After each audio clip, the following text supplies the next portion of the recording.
배달에 웃고 울고라고 돼 있네요. 네, 배달 자주 시켜 먹으시나요? 저는 자주 하지 않는데 자주 이용합니까? 네, 저는 요리를 못해서 배달을 좀 자주 이용해 먹고 있는데 그렇군요. 최근 저 같은 사람들이 늘면서 좀 배달 수요가 늘고 있다고 합니다. 예. 이러면서 배달 용기도 좀 품귀 사태가 일어나고 있는데요. 식품 포장 용기를 생산하는 서울포장이 이달까지 별도로 주문을 받는 포장 용기 제작을 중단하기로 했는데 이게 이미 생산이 너무 많아서 벅차다 이런 이유 때문이었습니다. 실제로 일부 용기 제품은 아예 품절이 됐는데 종이로 만든 도시락 박스나 닭강정 상자, 피자 박스 이런 것들이 이미 품절이 된 겁니다. 또 다른 포장 용기 제조사인 대흥포장이나 동양 P&F 역시도 비슷한 상황이 처해지고 있는 것으로 풀이가 되고 있습니다. 기자 뭐 요즘엔 요리 잘 못해도 요리 잘하는 남자친구 만나면 됩니다. 네, 만나고 걱정 싶습니다. 안 해도 될 것 네. 같습니다.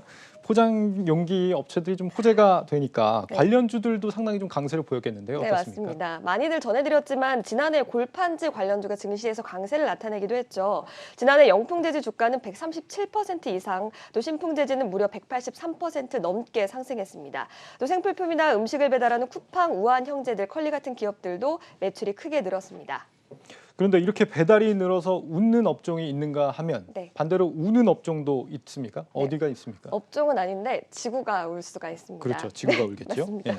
지난해 플라스틱 생활 폐기물 발생량이 하루 평균 853만여 톤에 달한다고 합니다. 이게 그러니까 전년보다 109만 톤이 더 늘어난 수준인데요. 코로나19 영향으로 배달 주문이 증가하면서 일회용 플라스틱 같은 폐플라스틱이 늘어난 영향으로 좀 풀이가 됩니다. 이에 정부는 2025년까지 이런 플라스틱 폐기물을 지난해 대비 20%까지 줄이겠다 이런 대책도 좀 내놓고 있습니다. 저도 사실 뭐 요즘에 집에서 분리수거 하다 보면은 좀 지구한테 미안해지는 이런 마음이 들 때가 있습니다. 네, 그래서 기업들도 좀 대책을 마련하고 있습니다. 예. 쿠팡은 택배 상자 대신에 재사용이 가능한 보냉팩 이용을 권하고 있고요. 또 우한 형제들 역시 식당에 옥수수 가루 등으로 제조한 친환경 용기를 공급하고 있습니다. 또 삼성전자는 물 관리 성과를 사업장 성과에도 평가에도 반영하고 있는데요.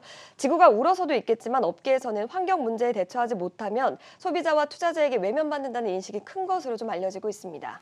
이게 바로 지난 시간에 말했던 그 ESG 경영인 거죠? 맞습니다. 저희 플러스픽을 계속 보셨다면 아셨을 텐데 네. 환경, 사회, 지배구조의 영어 앞글자를 딴 ESG에 대해서 지난 시간에 좀 말씀을 드렸습니다. 이렇게 ESG의 공적 자금을 비롯한 글로벌 자금이 천문학적으로 좀 투입이 되다 보니까 ESG를 못하면 투자금도 유치할 수 없는 상황에 빠지게 된 건데요. 증시에서도 ESG 역량이 높은 기업에 대한 기대감이 큰 상황입니다.